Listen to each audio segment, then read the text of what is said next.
Hello and welcome to BloombergQuint.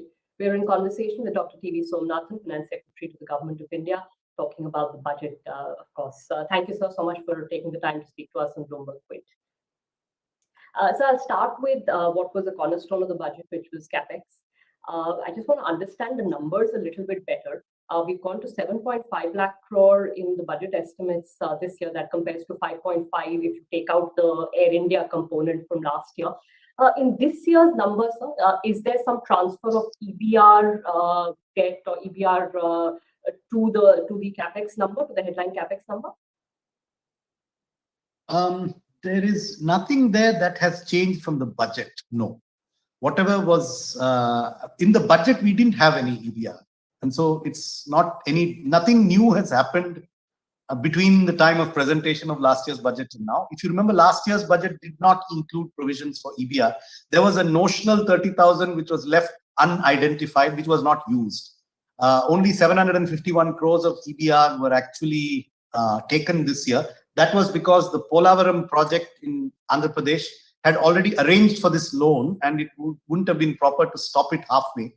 So, but all future expenditure on Polavaram is also not going to be through EBR. Okay.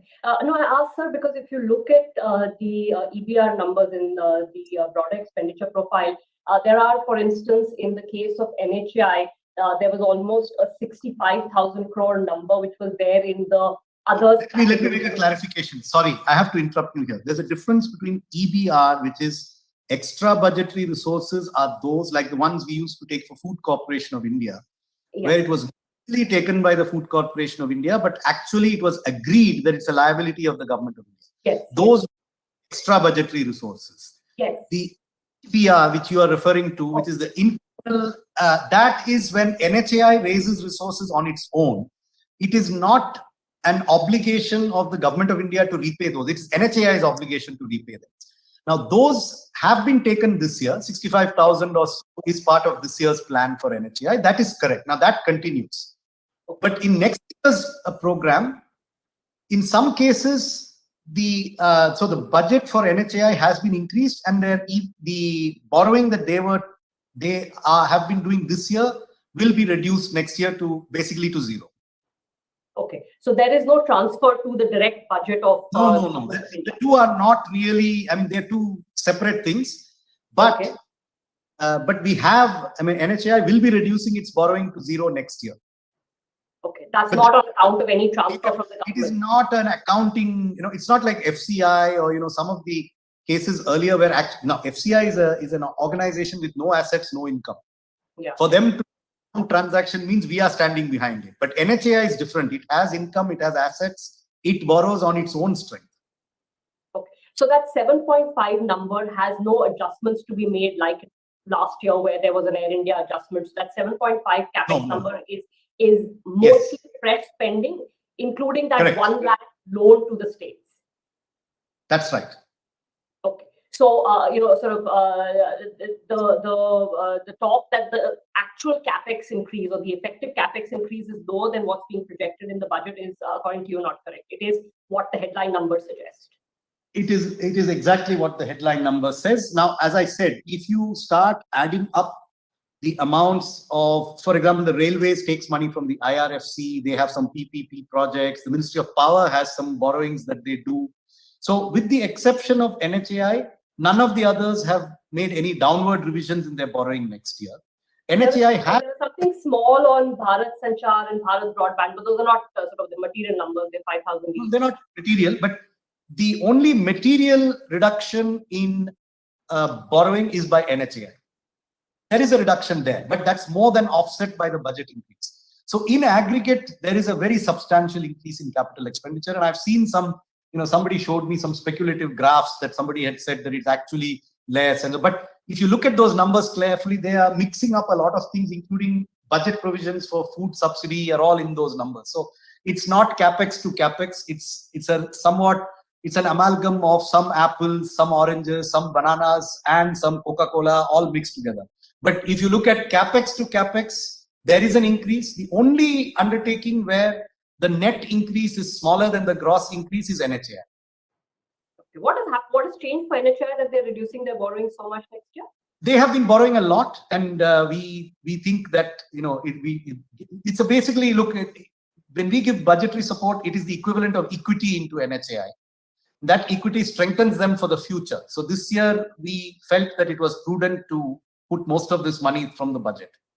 They have borrowed a lot in the last 3 years, and there are of course servicing responsibilities that arise. So in terms of their capital structure, we have chosen to optimize it by giving them budgetary support this year. But there are no tricks in the numbers. No. Yes, it's true that NHAI has borrowing is down next year, but that's not true of any other infrastructure sector. And in NHAI, you can calculate the numbers. It's more than offset by the budget increase. Okay, understood. Sir, can you help me with the thinking of this 1 lakh crore loan that you set aside for states?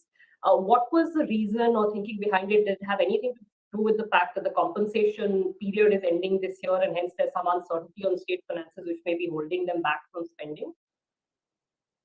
No, not really. That the two are not connected. They both are true. It's true that the compensation ends in June, and it is true that we have done this, but the two are not connected. The reason for doing this is, as I said, the basic assumption, the thrust, the policy in this budget is to revive employment and growth through infrastructure investment. Basically, the thrust is trying to create gainful employment rather than palliative employment or relief expenditure. And to do that, we need to have this expenditure being actually spent on the ground, and we need it to be widely dispersed geographically and sectorally. So the capacity of central ministries and central undertakings to absorb a huge increase in capital expenditure is only to a certain extent. Secondly, central projects are confined to certain geographical zones. So yes, there are some border roads projects and so on, but they're generally aligned across railway lines, national highways, pipelines, telecom lines, etc. But state capex is very dispersed. It occurs in every district of the country. So both for reasons of quick delivery of the funds into actual shovels on the ground, and for geographical dispersal, and also because we had a very positive response to the two smaller allocations that we made in 2021 and 21-22 of 10,000 and 15,000 crores for exactly this purpose, we decided that this was the way forward. And by the way, in the first 2 years, it's received a very good reception from the states. And the state chief ministers and finance ministers, in their meeting with the union finance minister about a couple of months ago, had actually said this was one of the things that they found very useful, and they would like it to be continued and, if possible, stepped up.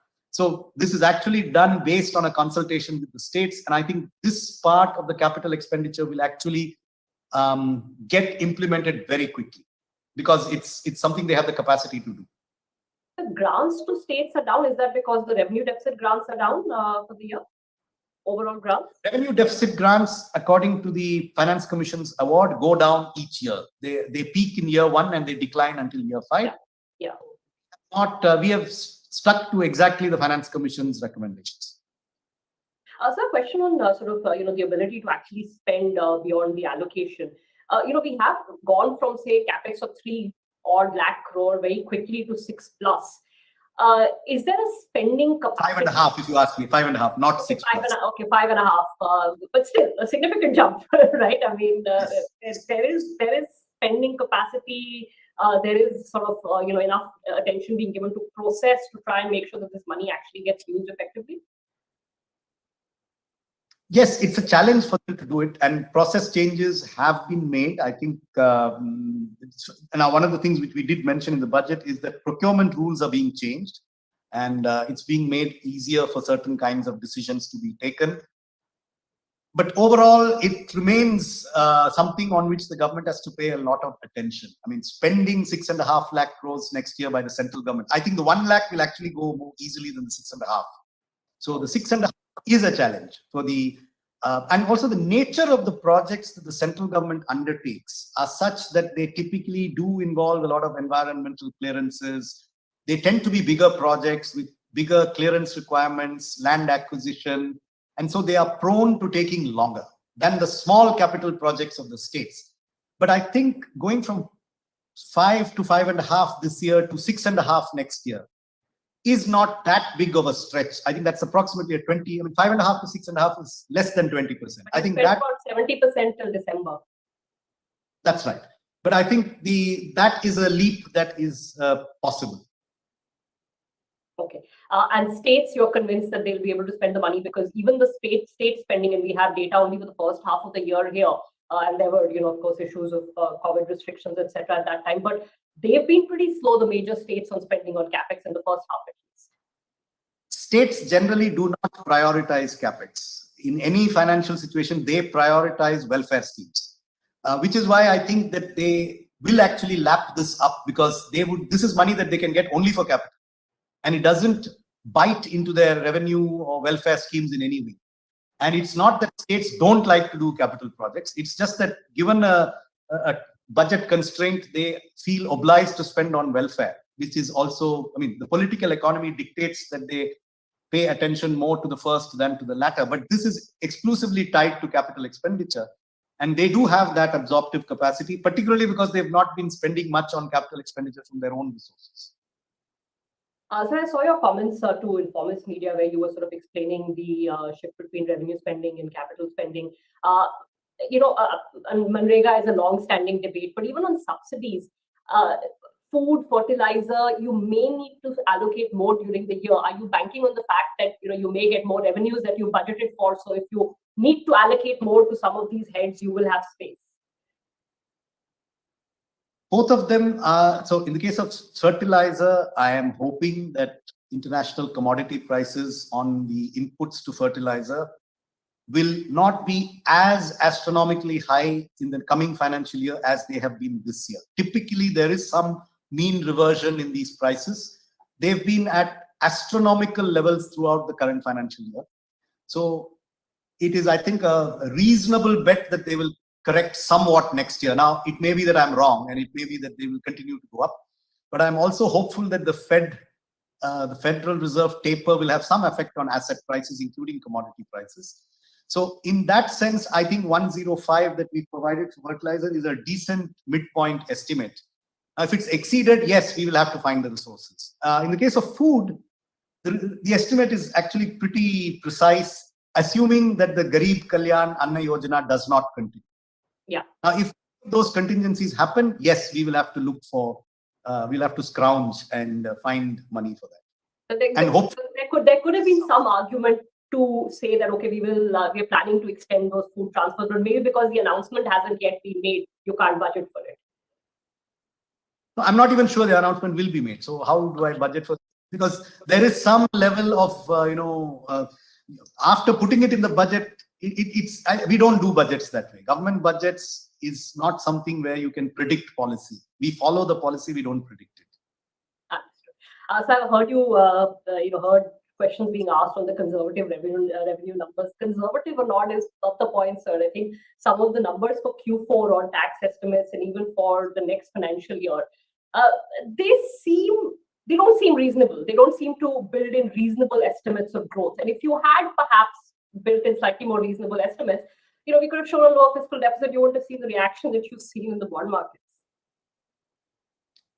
Well, we have done what we have done, and we have thought what we have thought. And I am, unfortunately, I don't consider, we are not, as I was telling somebody, we are not a company, and we are not, we don't try to match analysts' estimates. We try to do what we think is right. And the revenue estimates, you must remember that some of these projections are not looking at what's happened with excise on fuel.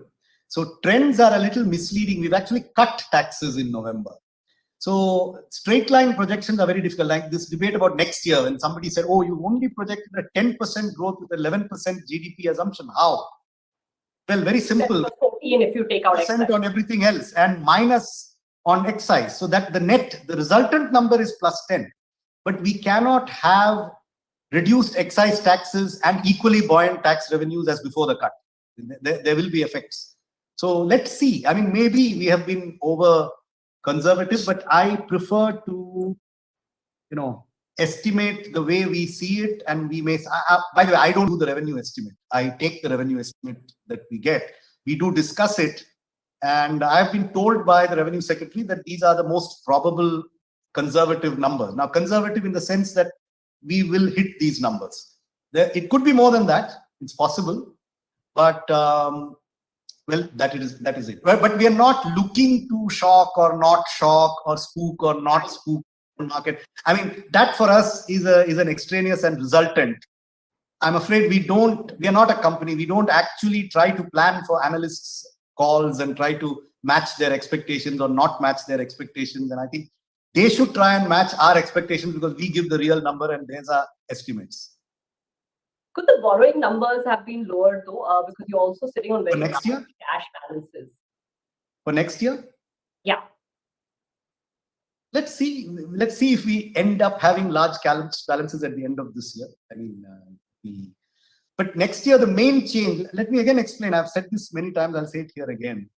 The change in the fiscal deficit from budget 2021-22 to budget 22-23 is from about 15,10,000 crores to 16,61,000 crores approximately. So that is 1,50,000 crore of extra deficit.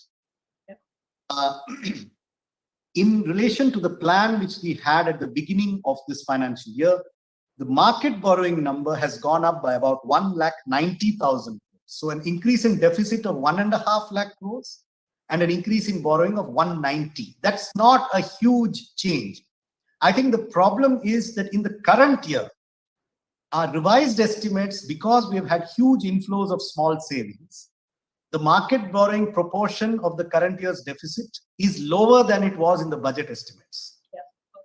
Whereas next year, we have again taken small savings receipts at 10% growth over the previous year's budget and not at the level that we have actually seen in the current year. Now, this is a call which, analysts can differ and we may be wrong, they may be wrong, we may both be wrong or we may both be right. But the point is this. We can't be sure that small savings inflows will remain at the exceptional levels that we have seen in the current year if interest rates start to change. They are very interest rate sensitive because small savings instruments are relatively illiquid for the investor. They give you a higher yield, but they're not easy to dispose of. So you can't withdraw PPF money when you like. You can't sell a national savings certificate.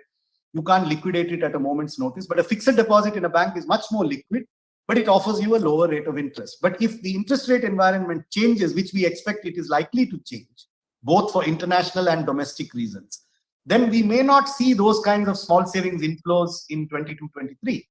And if so, then our numbers will actually turn out to be the right number. I have two follow-up questions. One, actually, an uninformed question on small borrowings from small savings. So there was an item in, where the financing of fiscal deficit numbers are there, which said that there is a negative receipt which is due to higher investment than collection under NSSF on account of surplus cash available for investment in the beginning of the year. But that made me wonder as to what your thinking on small savings borrowings is. Is there let me clarify something. I'm sorry to interrupt you, but I just want to, those numbers are really, there is a fund accounting system for the NSSF where we borrow, then we notionally lend it to some states and to our own undertakings. You should really just bypass that. That doesn't tell you anything useful. The number that you actually need to look at is what's given in the budget at a glance. Yeah, but that I was just wondering, is there sort of a comfort level of, okay, we can borrow this much from NSSF? Is it based on what you think the collections would be simply, or is there more? No, in practice, it is based on what the collections are. We don't actually have any other, it's not as if the numbers are what they are there. I mean, that's what we collect. Effectively, the fund accounting conceals the fact that if we collect small savings, we have to pay interest on it. Yeah. It doesn't matter how we internally dispose of those savings, whether we pass on a part of it to some public sector undertaking in lieu of some other loan. Point is, if you give me a PPF deposit, the government of India pays you 7.1%. We are on the hook to pay it. It doesn't matter how we internally use those funds. The basic point is if we get it, we have to service it. So that is a direct offset to market borrowing, but the extent of that offset is very variable. It depends on factors beyond our control, and we can't give a small savings borrowing plan. We can only give you a market borrowing plan. The small savings borrowing is what it is, and it's the market borrowing which will have to adjust to the actuals of the small saving. We can't turn back depositors from the PPF and say, sorry, it's over our borrowing plan. We don't want your deposit. No, I get that, but I was just, I wanted to know whether there was anything more than just what's coming in. The bigger issue on borrowing, sir, though, is that, over a period of 4-5 years, and this is true globally, but India has a problem because borrowings have just risen so sharply, government borrowings. And there is no new source of demand. The one new source of demand everybody's banking on, unfortunately, is not coming through. And I've seen your comments on, the issues there, which is perfectly justified. But it's going to remain an issue because government borrowings are going to keep, coming in at high numbers, at least for the next couple of years. That's going to put pressure on interest rates. Yeah, it may put pressure on interest rates. That's a problem for the government, but also for the rest of the economy. Yes, what do we do? Are you suggesting quantitative easing? I mean, not at all. Not at all. Then what do you do? I'm actually leading to the fact. Are you suggesting a faster contraction of the deficit? That's a fair question. Yes, I mean, yes, that is what I'm leading to.